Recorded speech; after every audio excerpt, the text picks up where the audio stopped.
कुसमय अच्छा समय ना जानकर, अवसर ठीक ना जानकर आज भगवान श्री राम जी से भगवान भोलेनाथ ने परिचय नहीं किया। जय सच्चिदानंद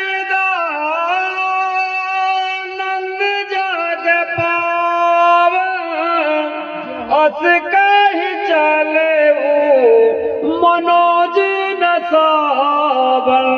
आज मेरे भगवान भोलेनाथ ने दूर से ही परमात्मा जो सत्य चित्त आनंद को देने वाले हैं, जग का पालन करने वाले हैं, ऐसा कह करके और दूर से ही भगवान श्री रघुनाथ जी को दंडवत प्रणाम किया। और दंडवत प्रणाम करके बाबा गोस्वामी तुलसीदास जी से कहा कि कौन? बाबा गोस्वामी तुलसीदास जी ने कहा कि कामदेव को नाश करने वाले, कामदेव का नाश करने वाले भगवान भोलेनाथ, और भगवान को प्रणाम करके और कैलाश की तरफ चले जाते। चले जात शिव जय हो सती समेता, उन पुन पुने कत कृपान के दान। अब भगवान भोलेनाथ कैलाश के लिए जा तो रहे हैं, हृदय शरीर की स्थिति परिवर्तित हो गई, शरीर पुलकायमान है, नेत्रों में जल है, कहीं पैर रखते कहीं रखा रहे हैं, कंठ अवरुद्ध है। जब चले आज भगवान भोलेनाथ जब जा रहे हैं माता पार्वती के साथ, पुन पुन पुलकत कृपा निकेता, भगवान का हृदय पुलकायमान है। आगे गोस्वामी जी अर्दावली लिखते हैं, सती सदसा शंभु के देखी, और उपजा संदेह विशेषी। आज भगवान भोलेनाथ की दशा किसने देखी? सती ने। अचरज चतुराई से भी भगवान ने पाया नहीं जा सकता, ज्ञान से भी परमात्मा दिखता तो है परंतु धुंधला दिखता है, और वैराग्य से भी भगवान दिखता तो है परंतु धुंधला दिखता है। और जब तक परमात्मा के चरणार बिंदों में प्रेम नहीं है या किसी गुरु का सानिध्य नहीं है, जब तक परमात्मा को पाना बहुत दुर्लभ है। बिना भक्ति की परमात्मा में वो असंभव।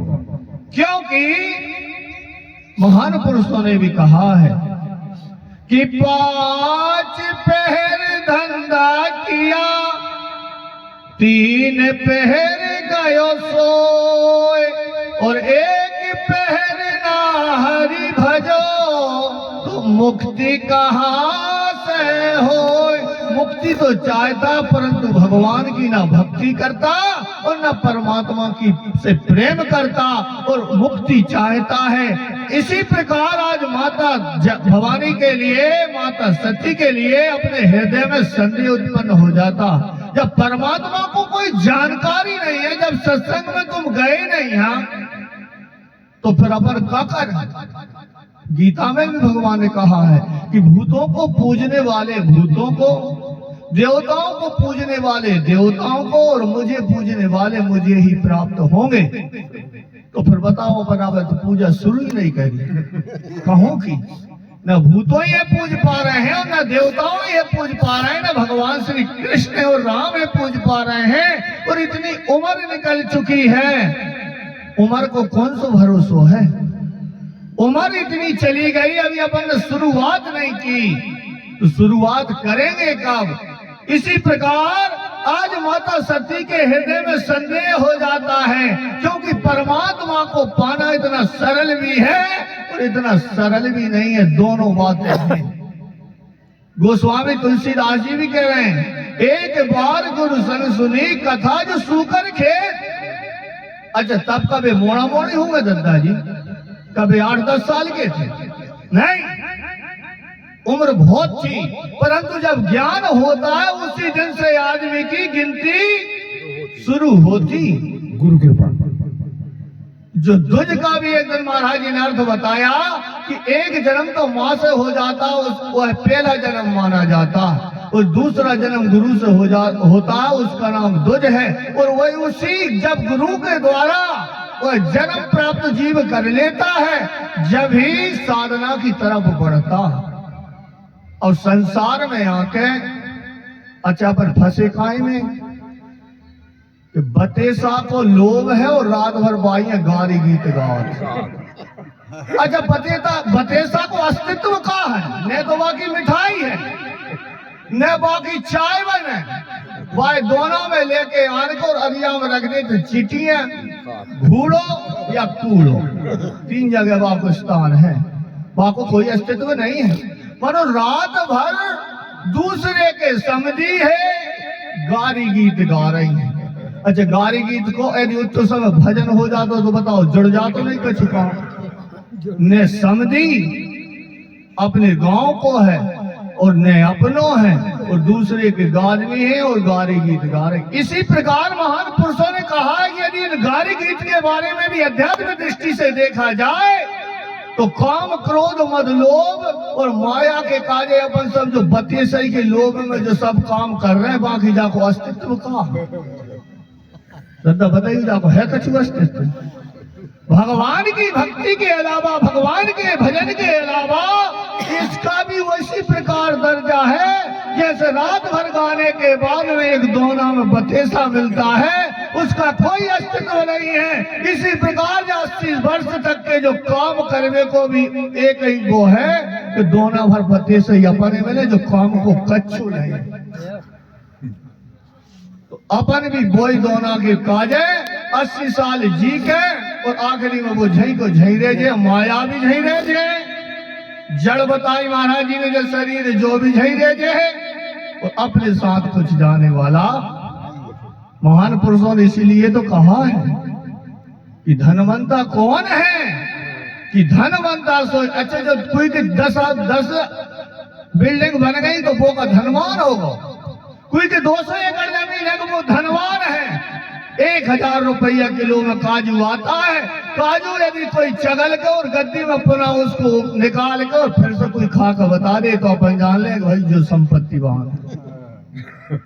आप 10 रुपया किलो बिक रहा है, अपन बैठे हैं और देलहान पे यदि वो गोभी निपक जाए छुतला से तो भाई अपने तो देख के उठा तो फिर से चौंकन लगा, जबकि कीमत 10 रुपया।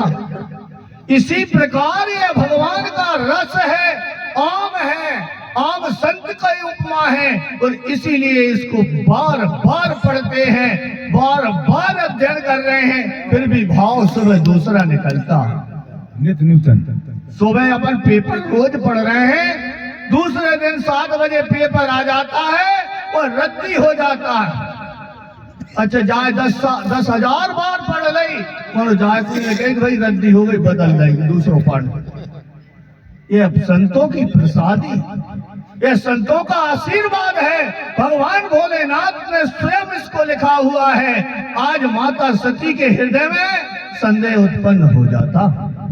शंकर जगत वंद जगदीशा, सुर नर मुनि सब नावहि सीसा। अब माता के हृदय में संदेह हो गया कि इन्हें हाथ जोड़ के जी वनवासियों के लिए प्रणाम क्यों किया, जे राजा के बालकों के लिए जो रोते बिलखते जा रहे हैं इनके लिए प्रणाम क्यों किया। मेरे भगवान भोलेनाथ तो जगत बंद है, जगत इनकी पूजा करता है, इनकी वंदना करता है। कि कौन कौन, बाबा गोस्वामी तुलसीदास जी ने लिखा, किशोर नर मुनि सब नावत सीसा। देवता नर मुनि सब इनके लिए वंदना करते हैं, इनके लिए शीश नवाते हैं। और जिस भगवान भोलेनाथ ने जो 2 बालकों के कार्य का सच्चिदानंद के प्रणाम कर ली, ऐसा हृदय में संदेह हो जाता। जी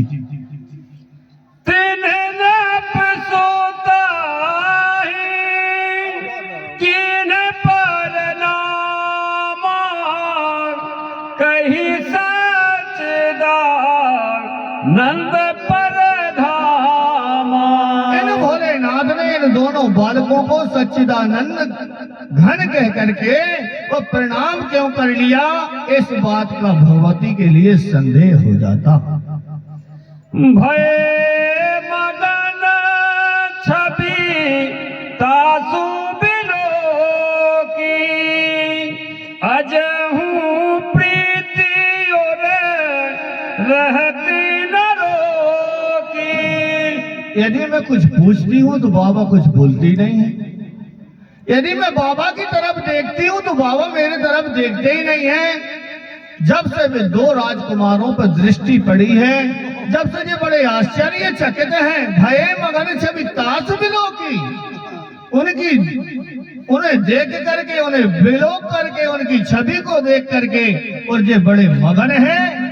अजाहू प्रीत और रहे ना रोकी, उनके हृदय की मैं प्रीत रोकने से भी नहीं रुकती। ऐसा भगवान भोलेनाथ पे क्या हो गया है, ऐसा माता सती अपने हृदय में विचार करती।